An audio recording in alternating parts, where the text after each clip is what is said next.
Warning, this video may contain content that may not be suitable for children or anyone else that is easily offended. Strong language, graphic content, nudity, bad jokes, and a possible idiot, aka myself, may be featured in the following clip. Viewer discretion is advised. And I'm not responsible for any damages that you receive watching this video.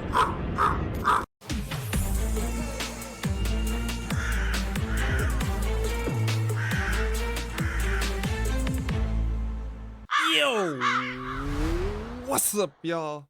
It's Zems, and welcome to another reaction video. Today we're gonna react to Rotten Mango's giggly baby face killer shows his high school friends a corpse asking, "Are you squeamish around dead bodies?" You guys already know what to do. If you guys haven't already, make sure you swoop down the description box, click on a link, go watch this video in entirety, because I'm going to be pausing, stopping, and talking through the whole thing. If you guys are new to the channel, my name is Zems, and welcome to the Crow's Nest. But for now, let's get it. Yo, also, happy Halloween, man. Make sure you be safe, and if you have kids and stuff like that, make sure you check their candy if you are partaking in Halloween this year. Other than that, be safe, have fun, enjoy your family. Let's go. Some friend groups have tiers for emergencies. One friend group said online they have specific codes, like the cops do for their emergencies. 971 is, "It's urgent. I'm at the store. I'm trying on an outfit, and I'm waiting in the changing room while there's a line forming outside to see if I should buy these clothes, and you need to help me." 951 is, "You just found out that the person you went on 2 dates with has a full-blown family." 911 is, "You just found out that your dad has a side full-blown secret family." That's a committed Obviously, friendship. those are very extreme examples, Yeah. and I'm sure it doesn't apply to high schoolers. But the 10th graders that Carly hangs out with all had their little emergency system. And that is to basically just mass text all of their friends telling them, "My life is falling apart. You need to help me." And quote, "I fucked up." March 19th, 2024, that's exactly what 14-year-old Carly Gregg texts all her friends after school one day. And they start panicking. Recently, Carly had just been all over the place. She's been drinking Germex, the hand sanitizer. Technically, the whole thing was a prank. They were like, "Hey, I dare you to drink the hand sanitizer," as a joke. At least it was supposed to be a joke, but then she actually drank it. What? Yeah, and there was that incident where she brought a knife to school and then she stole the exam answers off the teacher's desk. If she's saying this is an emergency now, it's probably very serious. Damn. What's going on? Carly responds, "I fucked up. I need help. I need help." When one of her friends asks, "Why?" "I can't tell you why." Another guy friend asks, "Should I call 911? To which Carly responds, "You can't do that." One friend hops up on his bike and starts making his way over. Another friend, she gets dropped off by her dad because this seems very serious. And when she gets to Carly Gregg's front door, Carly's standing there. She does not appear to be in the middle of an emergency. In fact, she seems calm. So what was all of that? Carly asks her, "Are you squeamish? I need you to not freak out." "I'm not going to freak out. What's going on?" "You're not squeamish, right? Have you ever seen a dead body?" Carly's friend shakes her head no, and Carly brings her into her bedroom where she looks down, and on the ground of 14-year-old Carly Gregg's bedroom is a dead body. There's a part of trials that tends to go viral, and that's typically when defendants hear that they have been found guilty. In some cases, it might be just the raw human emotion. I mean, you're capturing this very intense, life-altering realization in real time. I mean, you witness a person processing the fact that their life as they knew it is effectively over. Maybe it's like a satisfying feeling you get as a viewer, knowing that justice has been served. And sometimes these guilty verdicts become much more intense when you factor in polling a jury. That's a thing. That's a thing, and it's quite brutal if you're found guilty of your charges. Because the judge reads the final verdict of guilty, then they're gonna make you sit there while they ask each and every juror to respond to, "Juror number 2, is that your verdict? Is that your verdict?" 12 times you have to listen to, most likely in a guilty verdict, each juror reconfirm, "Yes, you are guilty. You will spend the rest of your life rotting in prison." So polling a jury is just confirming? Yes. Double check, okay. It's not done in every case, but when it is done, it's pretty brutal. But why do they do that? One of the sides will request it in advance. So it takes enough time, and I think the repetitive nature of it, I think it really starts feeling emotionally volatile for some people. And there is nothing you can do but watch as your fate has been sealed. You can't beg the jurors to change their mind. You can't even talk to the judge. You also can't go and hug your family that's sitting behind you in court. Yeah, and then sometimes, depending on which state you're in, I know sometimes people don't want to take it there. They rather deal with the judge because the judge does not have, or most judges do not have any kind of emotion or kind of like neutral about all the situation that's going on. And they're also just trying to develop like what happened, what are the main facts of that crime that's going to, cause me to charge this individual for whatever they have just committed. You know what I mean? Based on people like me and you in the stands, we hear the case, we read who it happened to, like, oh my God, how could he do that? He's guilty, and not really understanding there's evidence, facts, and all this other stuff. So that's the whole thing that you have to go through. But a lot of people try to skip going to a jury because they're not as level-headed as they would be if it was a judge. So that's an option too, I think, and believe in some states. And I also believe, don't quote me on this, but I also believe it's like if one person doesn't say that he's guilty and everybody else does, they have to go back in there. It's either two things are going to happen. Either everybody's going to change their mind and say it's not guilty, or everybody's going to be like, okay, he's guilty. They're going to convince that person by, okay, he's guilty. If not, you're going to keep having to go back there and make a verdict. It's a real, like she says, it's a real long process. It's annoying. So a lot of people get jury duty. They be like, oh, dang. It's because it's probably something like that. You just sit there and you listen. For 15-year-old Carly, she has to sit there and listen to 36 different, is that your verdict? Yes, guilty.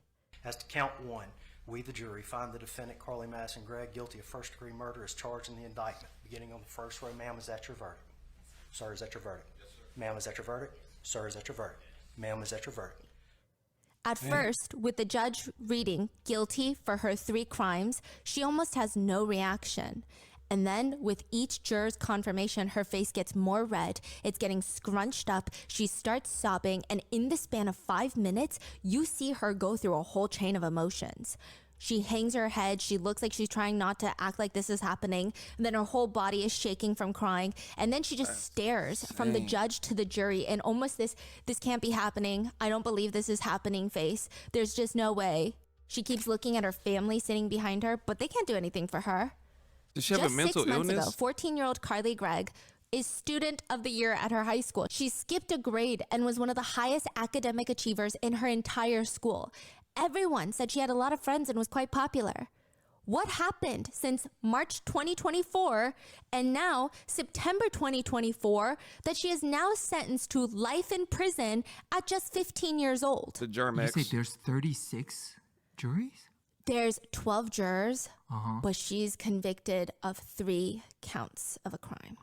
Oh, so each person are asked, okay, 3 For times each. 3 different crimes. She is found guilty, and each juror has to be asked to confirm 3 different verdicts. Wow, okay. Now, Carly Gregg, she rarely gets into trouble. She's the smart kid. Her mom's the math teacher at their high school. Her name is Mrs. Smiley, and she's like a fan favorite with the students. Carly's friends, let's call them Jason and Jenny, they start getting worried for Carly recently, March 2024. That's when everything starts feeling very unsettling. In fact, she's just acting very strange, more risky with her life. That morning in March, her whole demeanor feels off. She looks jittery, secretive, like she's hiding something. She's alone in the cafeteria and she spilled her milk. It's just weird. It feels like she's smoking weed again. And this is very unlike Carly. She was never really into drugs. This is the same girl that scored a 30 on the ACT already as a sophomore. That's higher than 93% of all test takers. She was higher than mine. And now she's smuggling in knives, getting caught, going to her teacher's desk, stealing and taking pictures of the exam, getting caught passing that around. This is just not normal behavior for Carly. Jason and Jenny, they come up with this plan. Today, they're going to distract Carly and tell her mom everything. It's going to be an intervention. Will Carly be mad at them? Probably if she finds out that it was them, but this is going to help her in the long run get her act together. The plan is Jenny is going to take Carly on a walk around the school, distract her after class. Jason is going to go visit Mrs. Smiley's classroom and tell her what he knows. And Jason's smart with it. He even tells Ashley Smiley, Carly's mom, don't confront Carly about it today, that she's hiding weed vape pens in her bedroom. I just don't want her to know that it was me and Jenny that told you this. He thinks as long as Mrs. Smiley listens to him, everything will be fine. Everything's going according to plan. School is dismissed. And as Jason bikes towards Carly's house to check up on her after school, he sees police cars all parked outside. That day, from the morning the high school bell rang, a series of events would take place that would end in murder. Carly crawls out of the storm drain. You know those little parts next to the sidewalk that has a gaping hole in the ground? Like it. And you get nervous anytime your dog walks anywhere like 10 foot near it? You can crawl into those. It's not advised. It's for storm water to drain so that your street doesn't get flooded. But You crawl out underground? yes. It's cramped. It's confined. There is typically a ladder. It's typically very dark, very cold. Very scary. I still remember to this day when I first went into a storm drain. Wait, I know you guys are thinking, what, Zems? Not you. You would never do something like that. You're right. I wouldn't now. But back then, I was stupid. People would tell me, hey, you should do this. I'm like, yeah, you're right. I want to see what it's like. Trial and error, baby. Trial and error. Not happening again. I went down there because I threw my brother's football down there. He was like, you gonna get it or I'm gonna beat you up. So back then, you know, I was worried, but not now. I got hands. But back then I was like, you know what you got? I went down there and I was scared. It was so many spiders. And if anybody knows anything about me, I'm terrified of spiders. I can't do spiders, man. Down there, panicked. I threw that ball out of there so quick and came out. It was in the quickness. I would never go back down there in a storm drain. Shout out to all my people that's working down the sewers, storm drainage, and all that other pipe and dark places. Can't do it. Kudos to you. Much love. There's probably lots of rats and very uncomfortable. It's going to smell incredibly foul down there. And by the time she's crawling out, there's people waiting for her. She's soaking wet. I mean, considering the circumstances of, crawling out of a storm drain, she's remarkably calm. She looks a little confused, a little uncomfortable around these strangers, but that's to be expected when you get arrested and your hands are getting swabbed for gunshot residue. And she's short. She's like maybe not even 5 feet tall at 14 years old. She's got this short brown bob. She's wearing a Nirvana shirt. And she asks the officers, what is this? It's GSR. It shows which hand you shot with. Oh, okay. Obviously you fired with a pistol, correct? Yes, sir. She's very polite, almost kind of nonchalant. Like if you were to go to the hospital and they ask you to take your weight, it's uncomfortable. You're not feeling the best, but you're being polite and you're letting them help you. They ask her, which hand did you shoot with? Oh, I don't remember. What happened? And as they're swiping her hands, she asks, is my stepdad okay? I don't know, baby. I can't talk to you about that. That's how a cop responds. I don't know, baby. Yeah.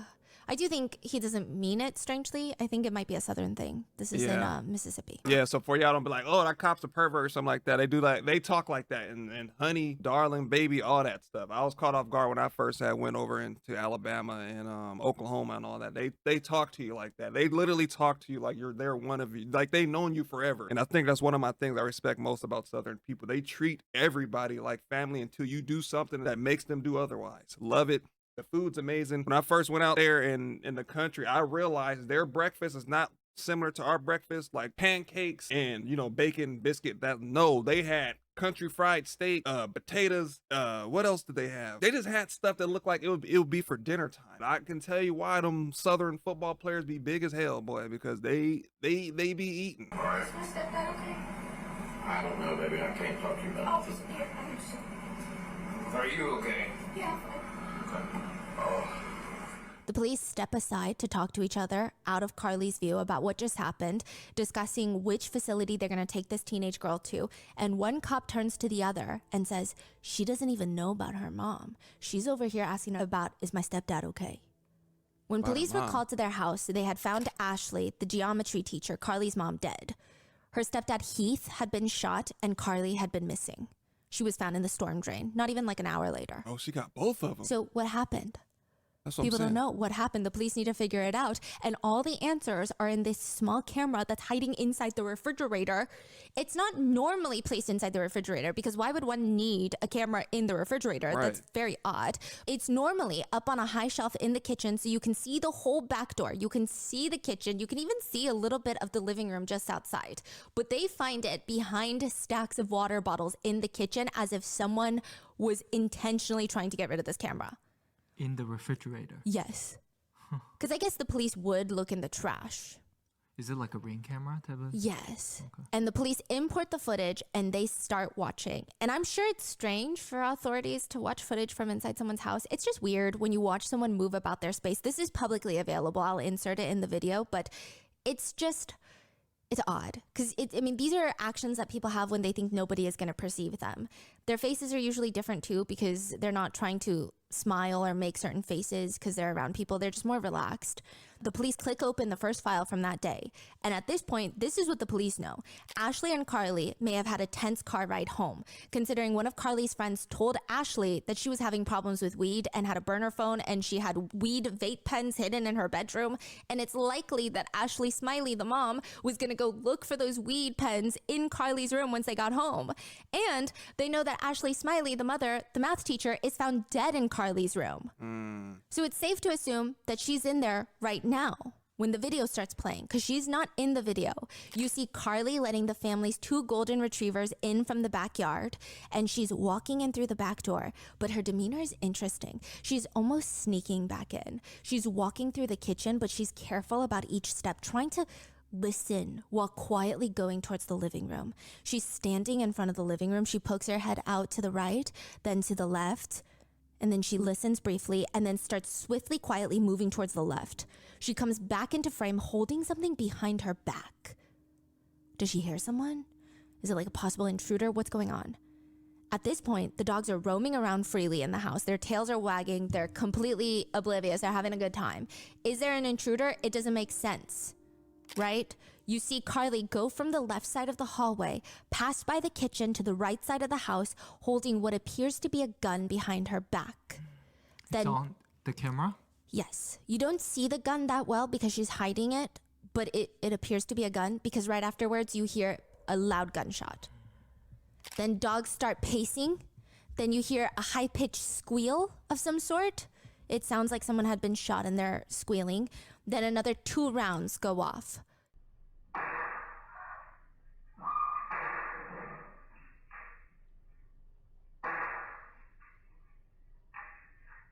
And for a brief moment, everything in the kitchen freezes, and then the dogs start pacing. The dogs are so anxious, they're confused, they're trying to figure out what's going on. Carly walks back into the kitchen, calm. Like gunshots did not just go off in the house. Is she holding the gun? Behind her back. Whose gun is it? Where did she get it from? Who's her connection to be getting weed and vape pens? I mean, maybe it's 2024. It's pretty not that hard to come across, but they sell them in like stores and stuff now. But what? In most true crime documentary, they say that it's usually the good person, the good student, the good grades and all. Like, what changed from then to now? Like, what was did she have like some kind of like tumor or something? Or was she just, that's the point that I'm just like confused about, because it's like everything is happening so fast. And I'm usually the type that's kind of like, okay, I kind of see where things are going, but I'm lost right now. Like, what? Then at the end, she asked about the stepdad, but not the mom. Did she not like the mom? Then how did did she try to hide the camera inside the refrigerator? Like, it's a lot going on, and I don't know. Back. And she sits in one of the counter stools facing the camera, and she places whatever was holding behind her back down on the counter, but you can't see it, and it seems intentional. And she grabs her phone and starts messaging people. Her demeanor is very bizarre, considering 3 gunshots just went off in her house. She's hiding, right? From the camera? Yes. That's crazy. So she's aware the camera is recording right now. Yes. Everything she does is on camera. Mm-hmm. That is so bizarre. She hides her whatever behind. She starts getting on her phone, and her demeanor is very strange. One of her pinkies is in her ear, digging in her ear while she's messaging her friends. That's just how casual everything seems. Something's wrong with And her. then you hear someone kind of moan for help, but I think because of where the gunshots were, it sounds like someone's last breath, but it almost sounds like a humming noise, like someone's singing. It's a little unsettling considering when you know in hindsight.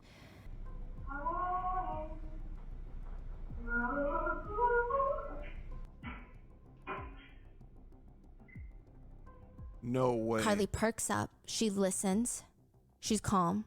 She's like an FBI agent almost. If I were watching a movie, I would think this kid is like an FBI agent at the scene of the crime, ready to go. She's alert, cool, calm, collected. She's not pacing around like the dogs are. She just grabs the gun from behind her back and then gets out of there, briskly walks to the right side again.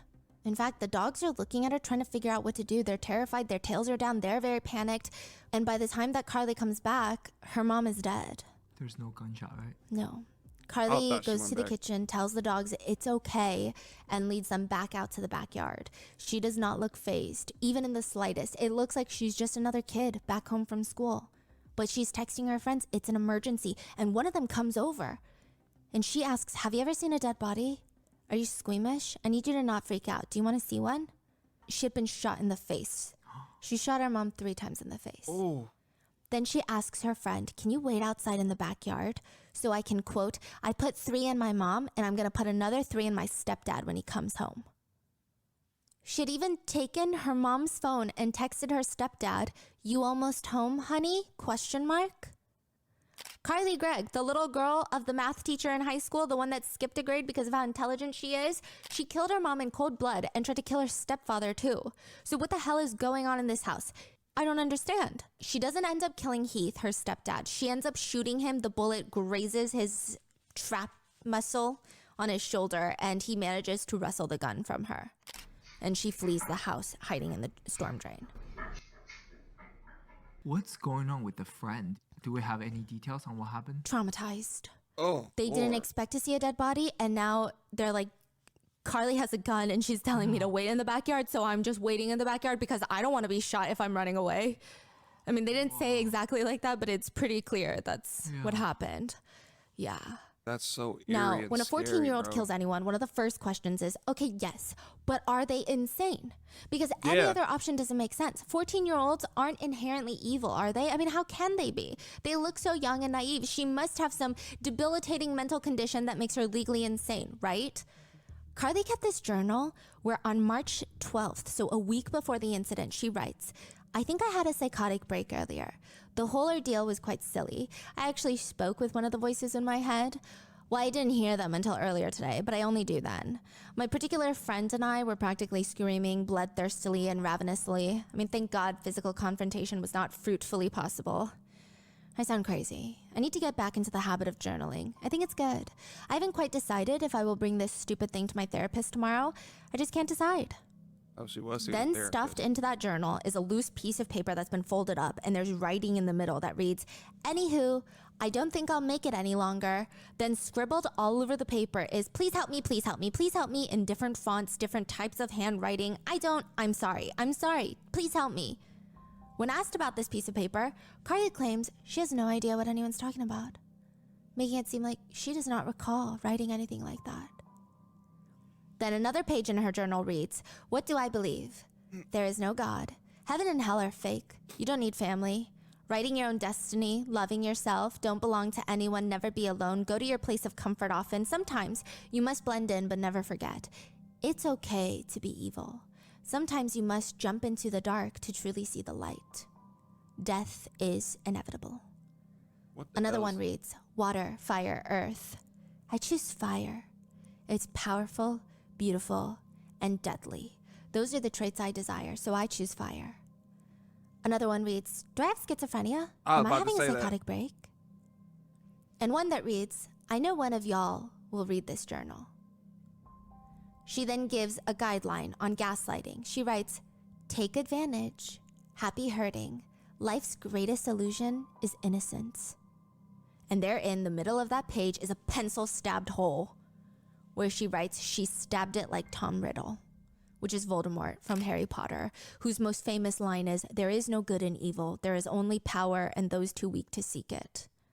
Allegedly, Carly thought one day she was going to be famous for making a nuclear bomb. I don't know. So it's a lot to unpack. And maybe the prosecutors did not want to unpack it. They offered Carly and her legal team a plea deal. Plead guilty for shooting and killing your mom in the face 3 times and for shooting at your stepfather. Plead guilty and we will give you 40 years in prison. She'll be 54 when she comes out. Or the other option is go to trial. It's your choice. The ball is in Carly's park, and the judge... They need to do damn evaluations while she's in the middle of that 40 years because this is just not normal at all. It sounds like schizophrenia. I don't know. I'm not a doctor. I'm not a medical professional, so I can't say. Maybe she's just fucking batshit crazy. I don't know. Like Stephanie said, it's like you just don't know anymore. Like some kids do be having mental, breakdowns, and other times some of them are just evil. Like that show is called Kids That Kill. Like some of them be well aware of what they've done. They've been in court like, yeah, I did it. Yep, I knew what I was doing. Yep, that's me. And the other people be like, oh, their brains are not fully developed yet.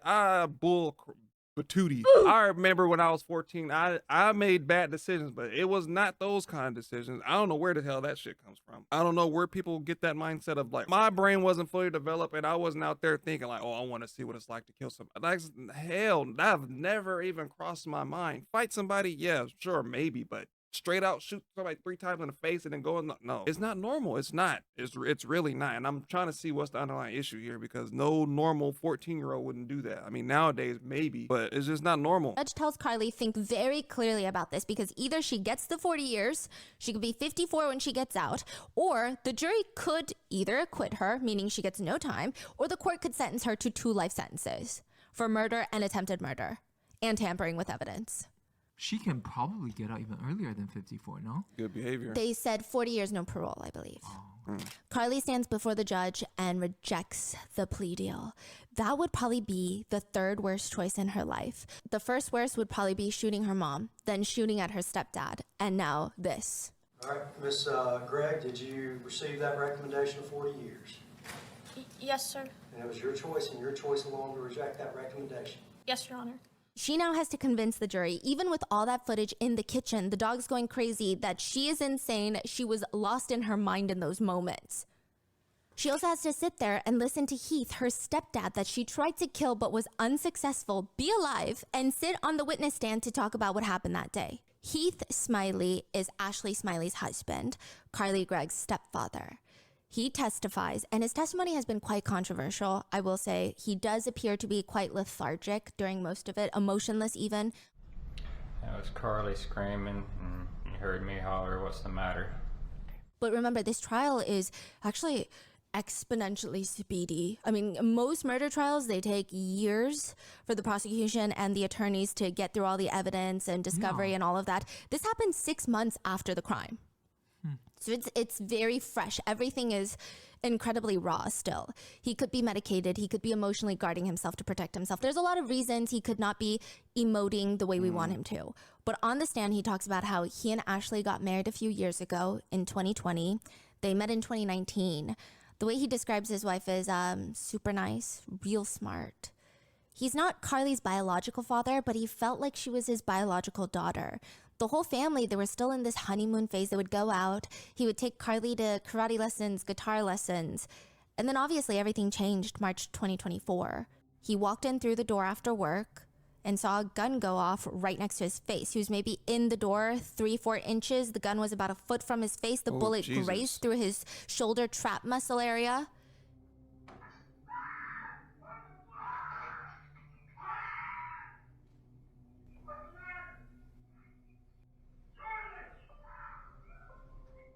And Heath's 911 call is played for the court, where he does not sound like himself. The 911 operator kept calling him ma'am. He's very incredibly distraught. It sounds like the adrenaline is overpowering and he can't even control his breathing. He isn't even able to tell the operator his address. He's just screaming. He's screaming that his stepdaughter had shot him. He managed to take the gun from her, but she ran out the back door. And Carly is the most emotional during the entire trial when she hears Heath's 911 call. Probably more emotional than when she is being read her final verdict. Really? Yeah. What was her emotion? Just snot dripping down her nose, sobbing. Your daughter tried to shoot you? Where's she at? She's aware of what she did. Those are guilty tears right there. She's very aware. I mean, I can see potentially why. I mean, when Heath discovers his wife Ashley is dead, he sounds a bit like a wounded animal. I mean, I say that to paint a picture for you. It's pretty heartbreaking. He screams, she killed her mom, she killed her mom. She's dead on the floor of my daughter's stepdaughter's room. She's on the floor. When the dispatched officer arrives at the house, you can hear Heath screaming inside the house. He's finally able to open the door. He can barely stand up straight. Once he gets out the front door of his house, he falls onto the ground. He has his back up against the wall. He can barely talk.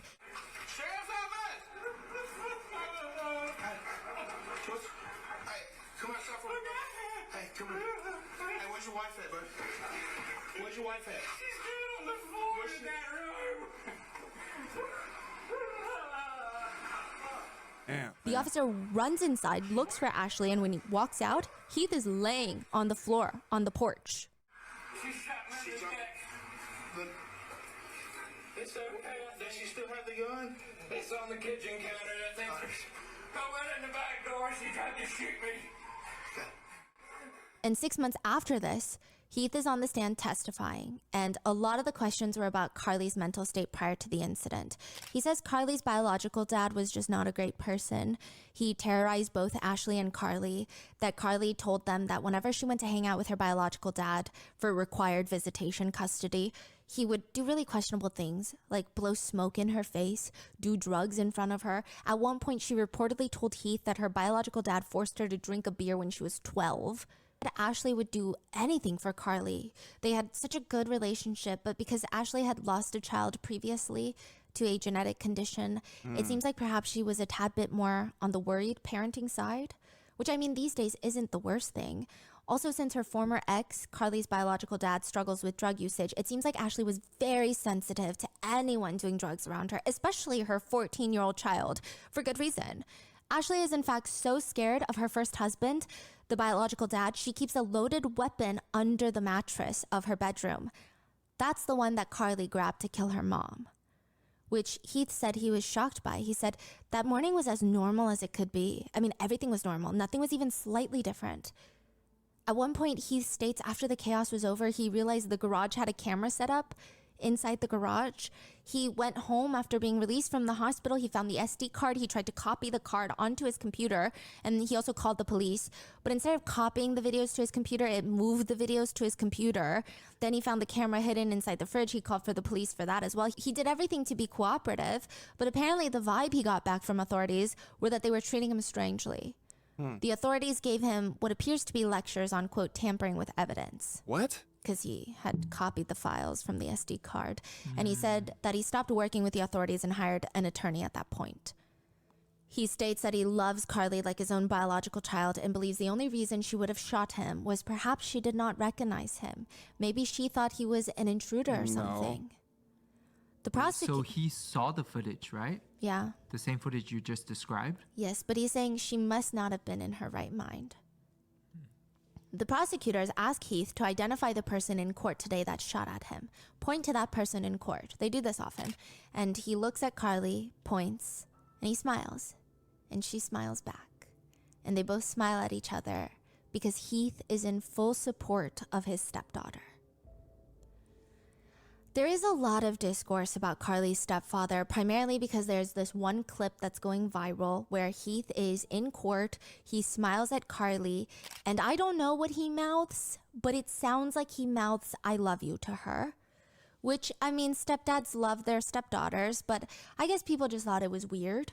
So there is a lot of discourse about the stepdad. And I do want to mention that this is not normally something I would include in one of our episodes. I think it's really dangerous to talk about these types of theories that have no proven basis yet or ever, but it's just such a big part of the discourse of the case that it would be nearly impossible to bring you a comprehensive overview of what happened without including it. And a lot of it has to do with the interactions during the trial. Now, I don't think most of us are trained behavior analysts, nor do we know these people personally, nor do we have access to their personal devices. So keep that in mind. These are just theories circulating on the internet. Heath Smiley is not a known suspect of any sort of crime. In fact, he is a victim in this case, unless there's any new developments that suggest otherwise, which I don't know if there will be.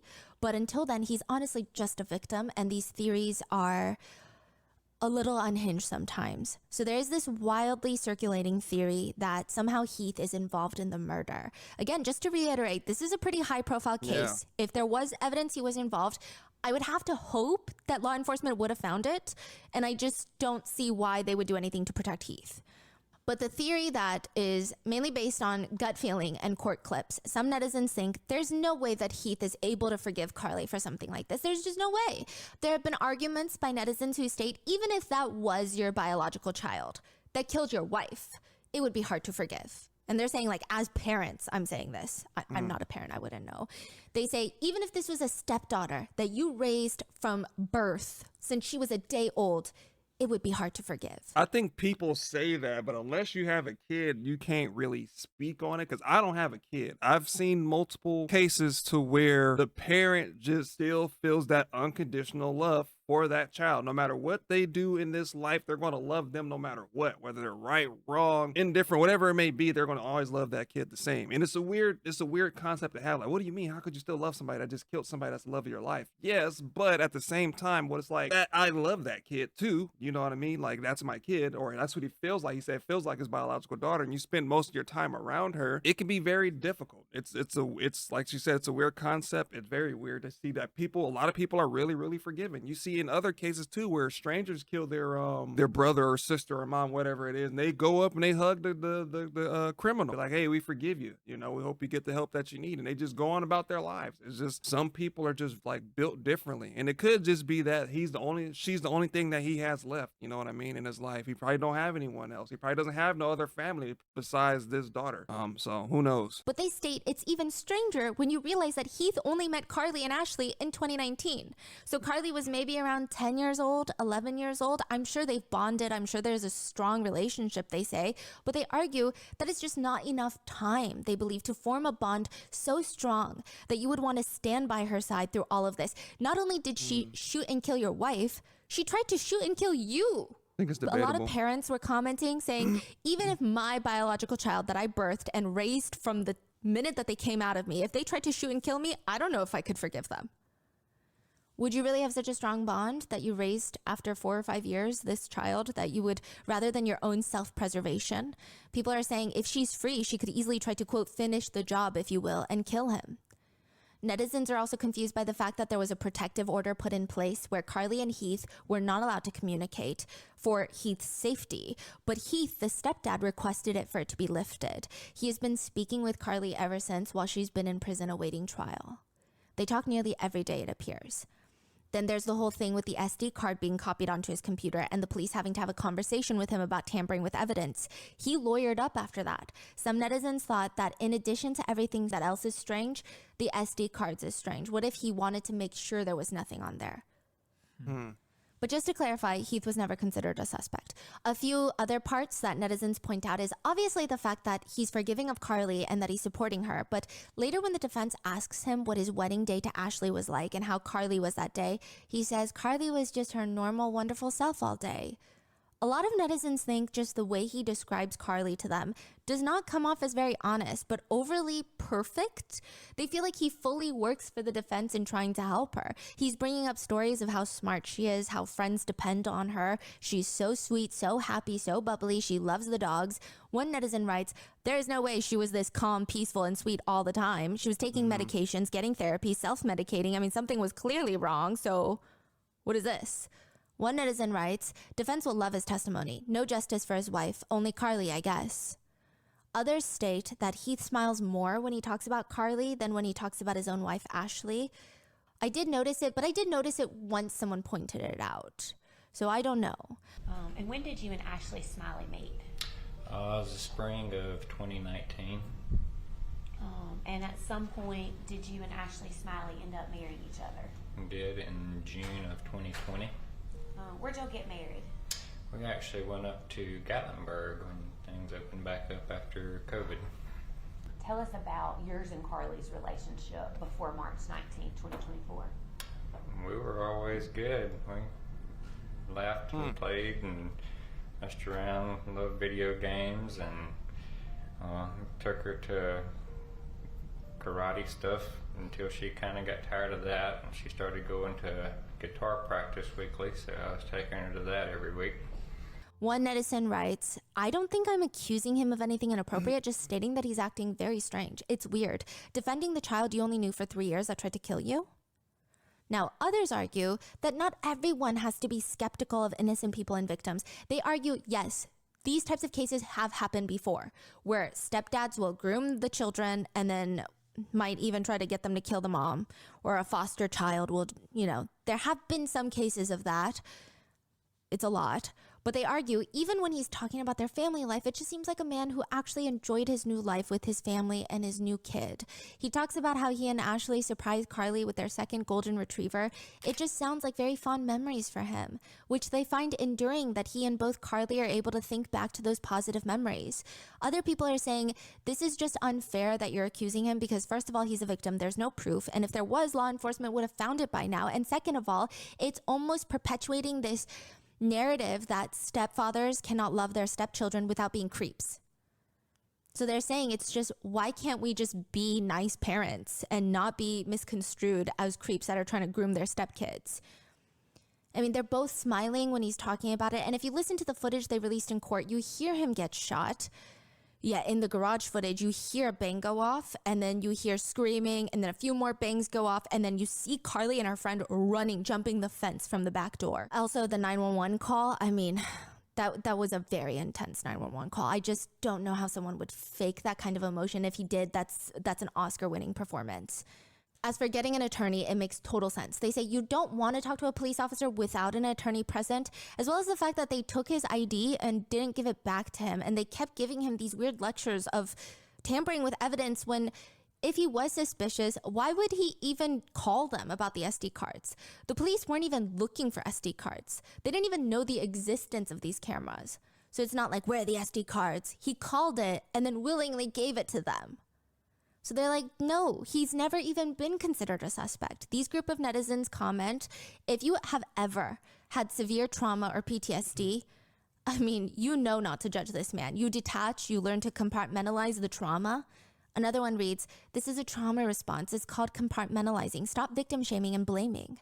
Another one reads, everyone really needs to stop with the accusations against the stepdad. If you don't think that detectives and prosecutors haven't already checked out that angle, you're nuts. Further, if there were something there with the stepdad, her defense attorneys would be using it as part of her defense because then she could say that she was coerced or manipulated into doing these things by another adult. Another suspects that he might just be very medicated right now. And I will say, I think it would be really hard to fake that 911 call. One netizen comments, the grief in his cries for his wife is earth-shattering. Or, I don't feel that he's covering up or hiding anything. I think this is a man destroyed. He's just numb. He's answering all the questions asked. That's my opinion. Others think not only do they feel bad for Heath, but it just shows how good Carly is at manipulating people. She fooled her friend, she tricked her mom, her psychiatrist, and now her stepdad, especially because he's in such a vulnerable state. He might feel almost, to a degree, trauma bonded to Carly. In a sense, Carly might be the only other person that went through what he went through that day. Or maybe even helping her will give him a purpose to try and offset the bad, some netizens have speculated. Or perhaps it's the guilt of missing your wife and knowing that perhaps Ashley would not want her daughter to be rotting in prison for the rest of her life. One netizen comments, I feel he's being manipulated by Carly and is making himself look like a creep for defending her. Which many netizens can see. Just the way he talks about Carly, it sounds like someone who has been charmed almost. When he talks about how intelligent she is, he states, she was always complaining to us that kids constantly bug her for help with schoolwork because she can do all of it so easily and she can explain it to them better than most teachers. And she got so tired of them coming to her for stuff. She loves school, but she was almost bored with school a lot of days, even though she was in the advanced classes. She was a light year ahead of everything they're teaching. You know, anything new she picks up and just wants to be a step ahead of the teachers. At one point, the defense attorney asks, in all the time that you've known Carly, would you describe her as callous? No. Calculating? No, not except with math. And he smiles, and Carly smiles. So Carly's grandparents have also been in attendance. Ashley's parents, it seems. She smiles at them whenever she comes into the courtroom. So people use that as proof that Carly's just very manipulative, it seems. Do we see the grandparents' reaction? Yes. Not in the high emotional moments, but when she smiles at them, and they're typically stoic and smiling back. Yeah. There might be a legal aspect to all of this too. Some people say, no, he's not defending Carly because he is like doing something weird with Carly. It might be because he's trying to protect himself. Technically, the gun used to shoot Ashley is registered to Heath. Oh, so he Heath would be in knows that trouble. prior to this, she was seeing a therapist and Carly was mentally unstable. Some netizens believe that could fall on Heath. He could get some sort of charges for having his gun so easily accessible because recently with all the other happenings, the school shootings. That has been Yeah, so they can charge you with that too if you are adult, like Stephanie said. If that's what I was going to ask earlier, because I don't want to start pointing fingers. Because I was like, how the hell did she get access to the gun that quickly? Like, why is it not in the safe? Why is it not in the vault? I don't care if you got kids and you trust your kids. Do not let them know what the number to your safe is or whatever it is for a weapon. If you need to utilize the weapon, it's going to be you utilizing it. Don't let them know the code, because you just never know. Like for situations like this, they probably never thought in a million years that he was going to come out of there and start shooting everybody and stuff like that. So I don't know. I don't put it past nobody. Like I said, love your kids and stuff like that, but always have a weapon somewhere. You don't have to tell people that you have it. Just have something. So if it comes down to it, you have to defend yourself, then you're ready. You know what I mean? I don't know. It's a lot of theories going around. I can't really say. I can't speak on it. I don't have kids. I don't know their connection. I don't know relationship. If police are going to find it, they're going to find it eventually. If not, then they miss it. But I don't know. So right now it's looking like he is distraught, but at the same time, it is kind of weird. But I don't have any kids, so I don't understand the bond. I don't have any stepchildren, none of that stuff, so I don't understand. But I also be cutting people off super easy, so I kind of understand why he lured up, because at the same time, when you start trying to help and then they start saying, well, you're tampering with evidence, so now they're trying to give you charges. Yeah, absolutely lure up. I mean, a lot of times when you get into involved shooting and stuff like that, get a lawyer first, because you can say something, everything is recorded, you can say something and it could be incriminating against you, and it can make it look like you did something that you didn't. So a lot of people just lawyer up to be safe. A lot of people say, oh, if they lawyer it up, that means they're guilty. No, get a lawyer, because sometimes while you're speaking, even though you may have good intentions, you may say something that's going to incriminate you and is going to make it look like you did something that you did not. So like I said, to each his own. Do what you want to do. If you feel comfortable speaking to police officers and investigators and stuff like that without incriminating yourself and without making it look like you committed a crime when you didn't, and it was self-defense, then man, you know what I mean? Like, you do you. But everybody's different. the case where parents know that their children are mentally unstable and still let them have access to weapons, they also get charged, which rightfully so. But some people think he's doing this defensive, like, no, nothing was wrong, so that he doesn't get legally held potentially for having her have access to these weapons. Wow. So some people are saying it's not a weird thing. He's doing this for his legal thing. And that's probably why he also got an attorney. I don't know about this theory. I don't know if the police would have charged him with anything, but a lot of netizens have been pointing it out. Also, there were a lot of guns in that house. There was also a shotgun and an AR unloaded, but in the closet. But still, one netizen writes, hearing that the gun was unsecured under the bed, it feels like all of this could have been prevented or reduced with proper gun safety. So that's one of the theories. And then I will say a good chunk of people fall into the category of, I don't know, but it's definitely weird. They comment, very weird reactions from the stepdad, but I guess people deal with trauma differently. I don't know. One of the reasons that this case starts going viral recently is not just her interactions with her stepdad, whom she tried to kill, but Carly has very interesting court appearances, and she just behaves a bit interesting. A lot of netizens have opinions on how she looks, what she's wearing, how she cries. So people point out that she was arrested in a Nirvana shirt, and her hair was in this almost sporty looking bob, but now she's got this bob with bangs. She is kind of leaning into this doll girl type of aesthetic. I don't know. Obviously, nobody expects her to show up in court with her Nirvana shirt on, but some netizens think that she's clearly dressing in a way that is very reminiscent of Catholic schoolgirl outfits. Plaid dresses, collared dress shirts, cardigans with gold buttons all the way, frilly sleeves. Some netizens comment, who thought dressing her up like an 8-year-old would be believable? I don't know. The outfit makes her look more evil. The little Catholic schoolgirl thing does not work on us. They also say with her hair, the short hair with the bangs and the outfits, they say she looks like the girl from the movie Orphan, which makes this creepier. There's an Abigail. But some commentators think it's working. They write, I mean, she's got that little pumpkin face, this little bob. She looks very innocent. Others make comments about how the defense is working overtime with her styling, saying, surprised they didn't just put her in something pink with unicorns on it. Yeah, so that's been a huge topic of conversation. I will say her baby face is kind of out of this world. She does look a lot younger than she is. And defense attorneys, to their defense, will coach their clients on what to wear, how to dress. But more so than her attire, I think it's her demeanor. I mean, And that's what I was telling you guys, when it goes back to swaying the jury, like stuff like that. They know, oh my God, people in the jury's going, oh my God, it's just a kid. And it's not. So that's why I said defense attorneys have a way of playing on the heartstrings of jurors versus that shit would not work on a judge. The judge is going to read the facts only. You can come in there with a robe on, 2 crosses in each hand, praying with 2 Bibles strapped to your chest. It don't matter. Like the judge is going to sentence you the way you're supposed to be sentenced based off of the totality of the circumstances. first day, she looks a bit more distressed, but other than that, most of the time she looks like she's seen crazier stuff, like more exciting stuff. She looks like she's in the pews of Easter Sunday church sermon. She looks kind of disinterested.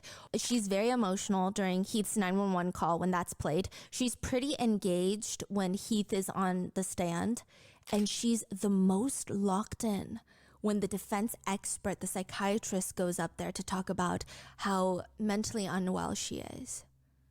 What is she doing? She's just locked in? Locked in. So fascinating. Like, what are they saying? Just talking about her. Just that she has potentially schizophrenia. She's bipolar. She was not of her right mind. Over the last 5 years, she thought about 60% of her time in a depressed state, about 20% of her time in a hypomanic state, and about 20% of her time in a normal mood state. So I gave her the diagnosis of bipolar 2 disorder. The locked-in is weird. She's fascinated by how someone perceives her, how this expert perceives her. There is an authoritative look to her when she's locked in. It's not like, oh my gosh, I'm so nervous, what's happening? Like, I don't understand these words he's saying.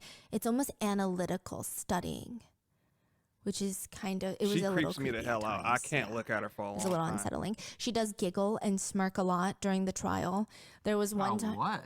Okay, there was one where the prosecutor's expert went up there and he's talking about, yeah, I don't think she's crazy. I read through her journals. I spoke with her. I'm a psychiatrist. I don't think she's crazy. And like the whole Tom Riddle thing, that's from Harry Potter. And he's talking about the connections with Harry Potter and all these villains. She seems to have an obsession with villains. And she just smirks. A full smirk. Tom Riddle is from Harry Potter series, and he turns into Lord Voldemort, and he's evil. And so in her journal, she talked about Harley Quinn, war crimes, Tom Riddle. Sometimes she's giggling with her attorneys. I don't know if they're writing something, but she'll just giggle. She scribbles something on a piece of paper, her defense attorney, and I don't know what the context is, but she thinks it's hilarious and she just starts giggling. It's just not appropriate. Another point of frustration for netizens is she really only cries when someone calls her a victim of some sort. She just can't help but cry. And there are other times when her defense attorneys talk about how close she is with her mom. She starts blinking rapidly. Her lips get thin and she starts nodding up and down like, yes, we were. A lot of people feel like it's very forced. You tell me. She also does this thin-lipped looking down shy smile when the defense like talks about her grades and how smart she is. Like, oh, stop, I'm embarrassed. And when she's Or not when the doing defense homework, talks she's about how killing she's people. not a deranged child, she's not a troubled child, she does these strange little like no head shakes and her lips are thin like she's trying to cry and she just shakes her head no. It's just, it feels like she's very performative for the jury. And it just doesn't feel natural. A lot of It's not working. No, a lot of the comments read, me when I force myself to cry. Sometimes she'll have these moments where she just looks straight into the camera of the live streaming court stuff where it just feels like she's breaking the fourth wall. The whole thing is unsettling. She'll just stare straight into the camera. Many netizens also point out that she just cries at weird times. I mean, she could be in her head, but she'll just start busting out into tears while they're swearing in a witness, like a random witness, like a police officer who's probably not going to say anything crazy, but she'll just start crying while they're being sworn in. It's just very odd. On top of that, when a state witness, so her opposition, if you will, if they state something about her that puts her in a negative light, she'll just sometimes smirk here and there. And then she'll like take these side glances to her stepfather who's sitting in the court supporting her, and then they'll smile at each other. And her behavior is definitely unsettling, and it's not working in the defense's favor because their whole argument here is that Carly is insane. They state that prior to this, Carly had, they're saying she is like the poster child for someone who might have a psychotic break. They're saying that her biological father is bipolar. Now, the state brought up an expert who said, well, I went through her father's medical records because I was allowed to, and I saw that he had a 1-hour consultation with a doctor and they diagnosed him with bipolar disorder, bipolar 2 to be exact. But 1 hour is not enough. And that same doctor prescribed him Adderall, which is an ADHD medication. And this psychiatrist for the state is saying that is not common. When you have someone with bipolar 2, you would be very, very hesitant and careful to prescribe a controlled substance like Adderall.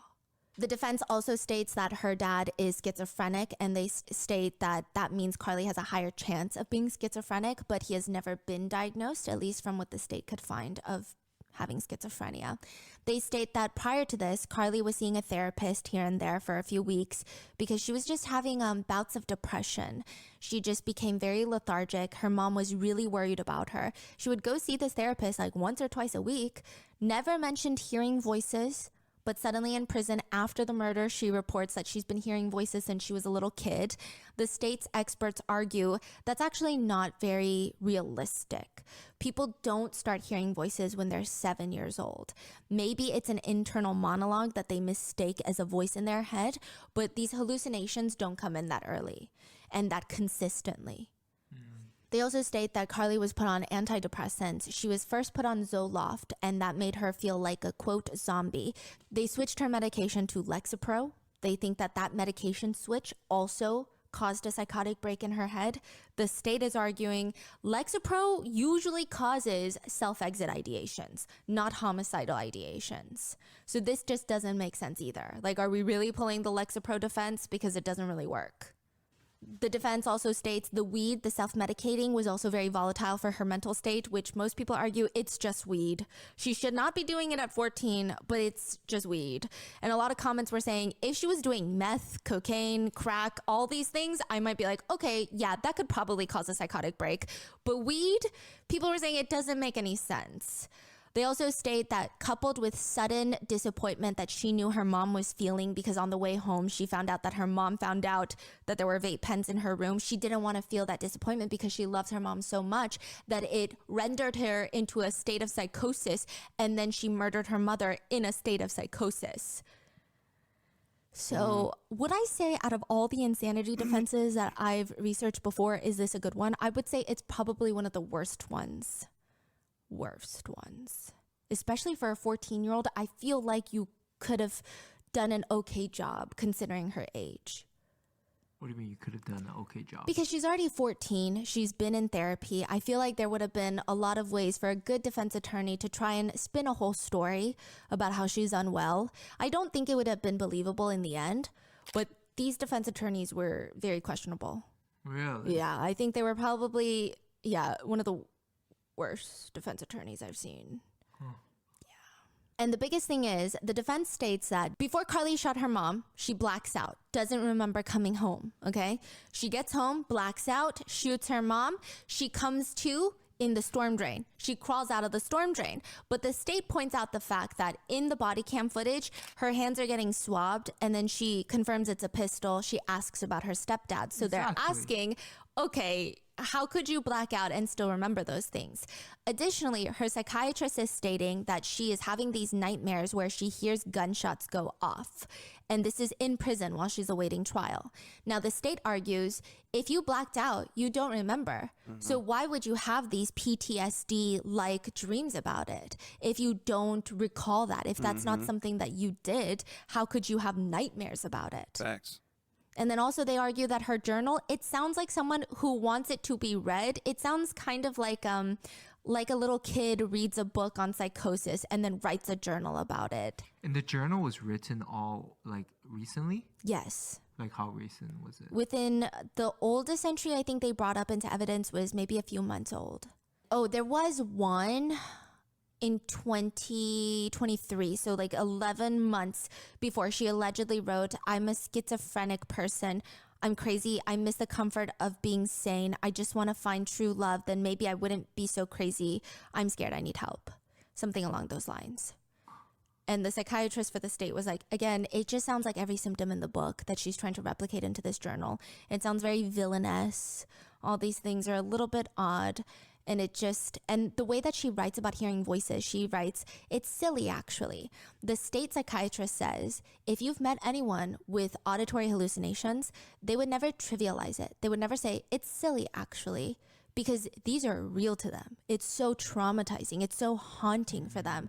It sounds like she's mimicking, like she said earlier, the villains. Like Harley Quinn was like that. The dude Voldemort was like that. The voices, Harry Potter, they hear the voices and do all that stuff. You know, everybody's seen Harry Potter. He had the little voices in the background. And Voldemort was just the same exact way. And I felt like she was trying to portray herself as that villain, or that person that have the villain tendencies. Like she wanted to live that and see what it feels like. And I feel like now she realizes there's consequences and she's trying to manipulate her way out of it. And I feel like the court is trying to see through that, because it's like, yeah, no, it's just not normal behavior at all. They're terrified of these voices. They're not gonna downplay it and say, I'm just so silly, I hear these voices. I see. Yeah. And also his whole argument in support of Carly was trying to argue that it seemed like Carly was out of her mind. She didn't even recognize him when she shot at him. That's how he says it. But she did text on her mom's phone, "You coming home, honey?" Like, it's very clear that she's luring him in. Additionally, one of the main notes of her psychiatrist that was seeing her prior to the murder was that Carly reported being angry with her friends because they weren't as serious as her. The psychiatrist wrote she never reported hearing voices. She was just kind of rude to people she felt were not as smart as she was. She felt like she was losing patience with her teachers. It seems like she gets off on being better than others. She would tell her therapist in almost a bragging way that she was reading Crime and Punishment, which is about a main character who is obsessed with his own intellectual superiority, that he starts planning to murder someone to get away with it. And he does in fact murder someone, and his whole life starts unraveling. He descends into a very scary state of paranoia, self-loathing. He's being hunted by a detective till he's ultimately confessed and is sentenced to hard labor. And they report that she does seem to have these very strange wants to appear a certain way. But that was about it. Other than that, she seemed a little depressed. The state argues Carly likely heard her mom in her room finding her vape pen. That's why she was listening. Then she walks with purpose quickly directly to where the object is that could kill her mother. In her mom's room is the gun under the mattress. To me, that sounds like an intact motor function. It shows coordination and it suggests a specific intent. She did not walk to the kitchen and grab a banana, which is something that many psychotic patients would do, like when they're in psychosis, in a state of psychosis. A lot of the times when people are in a state of psychosis, they don't harm others. They end up harming themselves by accident. She walks directly to where the sole object is that could kill her mother, retrieves it. In a very methodical manner, she peeks around the corner while hiding this object. These are high-functioning things that take several areas of the brain. It's almost predatory, in my opinion. That is the statement of the state's expert. And even with the 2 shots to Ashley's brain, he believes it takes marksmanship that shows a high level of brain functioning to shoot someone in the head like that. He says if he were to describe the crime, the psychiatrist states the word would be diabolical. And in fact, he states Carly is actually quite charming and manipulative in a sense. He says she's very likable. I liked her. I don't like saying any of these things. Wow. Yeah. Wow. Damn. So with the closing statements, the defense states, if Carly is so diabolical, so smart, so callous, why is this so dumb? Essentially, they ask, nothing about this looks like a well-planned out scheme. Much of what she did seems senseless. Why plan to shoot your stepfather and invite friends over? That makes no sense. Why wouldn't she immediately just run away? I hope none of us are ever judged by the worst moment of our lives, but rather our whole lives as a whole. No. And when you look at the facts of this case as a whole and the picture of who Carly Gregg is on the whole, you'll see this wasn't a bad kid. This wasn't a kid who was enraged. This was a kid experiencing significant mental health issues and health issues that were running in her family that we know are hereditary. This is a kid that was compliant with the medication that she was put on. However, that medication caused her symptoms to worsen. And while she was having a state of psychosis, in that episode of acute stress, she lost herself in what was the perfect storm. I'm asking you, for those reasons, to please find Carly Gregg not guilty by reason of insanity and finally quell this storm for Carly Gregg and her family. The prosecutors state, the defense wants you to believe that from The time she took the dogs out, she blacked out. Well, that's a real convenient time to be blacked out. But she still has the wherewithal to enter her mom's code into her phone and text someone specific, and that specific person is her stepfather, Heath Smiley. When are you going to be home, honey? They go on to argue, yes, she has mental health problems. Quote, those records state she has anxiety and depression. Ladies and gentlemen, it's indisputed that anxiety and depression don't cause you to kill someone. As for her hearing voices or having lapses in time, you did not hear that from any provider that's ever seen Carly before the crime. Was it a perfect plan? No, nobody ever said it was perfect. That's why we're here, but that is not insanity. In the end, Carly was found guilty. They are appealing her sentence, but a lot of netizens have a lot of thoughts, even with this verdict. The netizens who believe that Carly should have been found insane, not guilty by reason of insanity, they write, damn, some of you guys are brutal. She's a baby. She doesn't even have a fully developed frontal cortex. Things happen to children that develop these behaviors. They're born innocent. She's remorseful. It happens sometimes. 14 is a child. I know she took a life, but her brain is not fully developed. Told you. Didn't I say We're it? watching more and more children being treated like adults. I'm torn. The crime is really bad, yet we are dealing with a child physically, mentally, and emotionally. Poor Carly, the way her stepfather smiles at her and has a good relationship with her. I remember I started seeing a psychiatrist at 14 because I was bipolar. They had her on medication. Maybe she just flipped out. The others that do not believe she was insane at the time of the crime, that she knew what she was doing, they write, the fact that she shot her mom, came to the kitchen and was messaging someone, heard her mom screaming, and then went back to check up on her, she was fully aware of what she was doing. Another writes, oh, cry me a river. She was always trying to make herself cry, but it's not working. Sociopaths always forget to produce tears in their performances. I believe those tears are real tears. I just don't believe this was mental illness, is another comment. She cries for herself and herself only. She ugly snot cried today because it suddenly became very real for her that she will spend the rest of her life in prison. I don't know. After hearing from her therapist, nothing sounds like insanity. Sounds like a very intelligent girl who, for all intents and purposes, is now trying for some insanity defense. Still don't know if life is the answer, but she should have taken that 40-year plea. Others just focus on the evidence in the trial, like the footage of the dogs. They write, the body language of these dogs really makes it sink in for you. They instantly went from tails wagging, excited to see their owners, to scared, frantic, and confused. Animals are so perceptive. Wait, what happened with the dog? After the gunshots, they start pacing, like they look very anxious. Yeah, you can and tell stressed. by their face.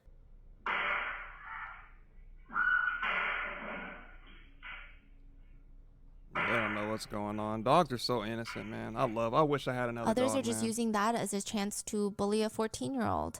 They write, it's the chin pimples for me. That's Hope crazy. they sell Proactive at the commissary in prison. Yeah, that's wow. Who said Others that? are just talking about her strange courtroom cries and smiles. They write, it's the fake convulsions and strained face for me. Others think Carly is enjoying the trial, and they write, look at her. She's both horrified and fascinated by what she's done. She has been sentenced to life in prison for the murder of her mother, the attempted murder of her stepfather, and 10 years for tampering with evidence. Her attorneys have expressed disappointment, and What temper with evidence? hiding the cameras. Oh, okay. Yeah, they state that Carly knows this is not the end, meaning they're going to be appealing the verdict, which could be possible. I imagine if she claims ineffective counsel, there were parts where the defense was just doing things, and I'm like, what is the purpose of this? For example, the body cam footage where Carly is arrested and her hands are being swabbed, the defense kept bringing up the fact that one of the officers muted his body cam after swabbing Carly's hands. He states that he did it because he and the other officers were talking about personnel issues, like who's going where and who's taking where who, and those are lots of officers' names that don't need to be included in this evidence, right? And it's not like they were interacting with Carly at the time that they muted it. They were stepped off to the side. There were other officers with Carly. But the defense kept stating it was strange. It's against protocol. Is it not? Is it not? And everyone was like, I mean, it is. He did break protocol, but what does that have to do with Carly? Because it's not like he has any incentive or motive, or there's no suspicion that he was trying to help Carly, not help Carly in any way. Yeah, it's unrelated, right? Yes, but they were just kept going on it. Like, admit it, you broke protocol. A lot of the expert stuff didn't make sense. They state that she was diagnosed after the murder with bipolar 2 and was having auditory hallucinations her whole life. But auditory hallucinations can happen to those with bipolar 2, but aren't as common. So everything just felt very wishy-washy. I don't know. She could have bipolar 2. She could have been having auditory hallucinations, but nothing made sense. In fact, they just basically went up there and read someone the DSM-5 is what it felt like. They were like, you know what? It could have been this, which symptoms include blah, blah, blah, blah, And blah. DSM-5 is the Diagnostic manual for psychiatrists. It just felt not specific to Carly and just more so a regurgitation of information of things that could possibly happen to someone when they have maybe certain conditions. It just didn't make sense. And some comments just read, this is justice. She could have admitted guilt and gotten parole after 40 years, but she didn't. She didn't admit anything, and now she gets life in prison and will never be released. She chose this. Another comment reads, she is truly shocked. She thought because she was 14 and looks 12 that it was going to go in her favor. Another comment reads, the thought of someone carrying their own killer in their stomach for 9 months is truly creepy to me and depressing. Creepy. That's scary to think Another about. just reads, adult decisions have adult consequences. Yeah, I'm going to end it right here, guys. I don't know. I mean, let me know down in the comments section what your opinion is. Again, everybody's going to have different opinions. It is here. It's a safe space, debate amongst each other, but keep it respectful. Let me know down in the comment section what you guys think. I think that it was calculated. I think that she is smart. I'm not taking that away from her. I think she's extremely smart based off of the circumstances and everything that they've been telling us from the beginning of the video. I feel like she's really good at manipulating. She uses her smile to her advantage because that's all the teacher's seen. She came off as a certain way, but in the background, she's right here. She's smoking weed. She's doing vape pens and stuff like that. She's being a kid. Yes, I know. I get it. But at the same time, you have other kids that are suffering from bipolar 2 and schizophrenia and all that stuff. And they're not around here killing their mom and shooting her 3 times in the face and then going in the room in the kitchen and then texting the stepfather in order to ambush him. And that didn't work. You know what I mean? And inviting people over to see it. So you're kind of like glorifying what you did and kind of like aiming to achieve a response that's similar to yours, which is not the case. And then now she's in the courtroom, you know, dressing up like this because defense attorneys, they tend to try to, again, play on the heartstrings of the jurors in order to make their client get out scot-free. In this case, it did not work. Defense attorneys, a lot of people do not like defense attorneys for that reason because they try to reach for stuff that has nothing to do with anything. Like the police officer, she just shot her mom, showed her friend a dead body, tried to kill her dad, and the thing the defense attorney is worried about, well, he turned off his body cam. Okay, and the lady is dead and her stepfather was almost killed and you're worried about a body camera? Like, you're reaching, you're desperate. You know you don't have nothing on the case, so you're trying to reach for anything that you can find. You know, it happens all the time. That's why a lot of people do not like defense attorneys because they're seen as like snakes and they're seen as like kind of like sketchy people. So, I mean, that's not my opinion, but again, that's what people see defense attorney as because of how they practice and because of how they try to mitigate and kind of like downplay the actions of their client, if you get what I mean. I feel like there's a lot to unpack. The stepdad seemingly has some kind of connection to her. I'm not one here to sit here and be like, oh, that's not long enough to have a connection, because I've seen people fall in love after a couple of months. So I feel like anything is possible. But yeah, I'm interested in seeing how the case plays out. If they do come back and render the defense attorney ineffective and try to like get her a better counsel and try to pursue the case and try to get it appealed. Because from what Stephanie was saying, it doesn't sound like the defense attorney knew a lot about what she was doing. But at the same time, the evidence do not lie. And the camera footage itself, I feel like is enough to say that it was intentional.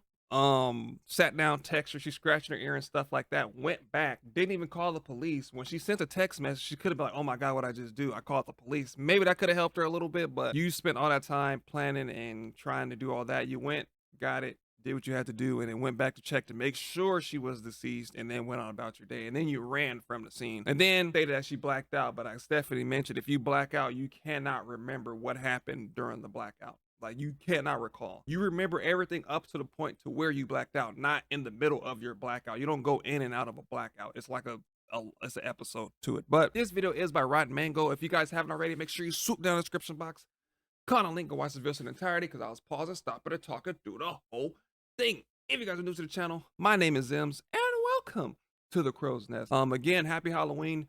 Be safe out there. Watch your surroundings. People are wearing masks. Some are wearing them for the wrong reasons. So be aware of that. Be cautious of when you open your door and who you opening your door to, because everything is not what it seems. Again, if I say anything to offend or hurt anyone's feelings, again, that is not my intentions. I just say what's on my mind. And sometimes in the midst of that, I might say something that may offend you, and it's not my intentions. If I said something that may need some clarification, let me know down in the comment section, and I'll make sure to try to clear myself of any wrongdoings. But again, thank you guys for watching. And I'll see you guys next time. But no one told you today, I love you.